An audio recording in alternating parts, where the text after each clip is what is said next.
The user wants to ensure that there are no duplicate invoices in the system based on invoice number and company. M-Files is related to an ERP software. Each invoice is sent to ERP, and if there is a duplicate invoice in the system, a problem may occur, which we want to avoid.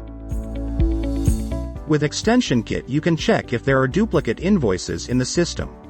Here the duplicate content is validated on the criteria of class, vendor and invoice number.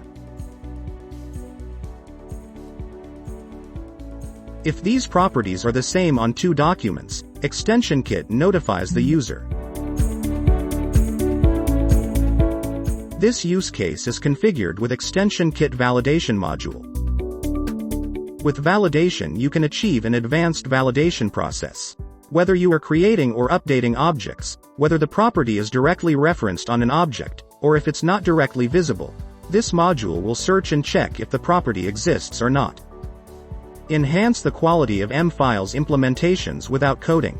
Go to the link in the description and start your free trial.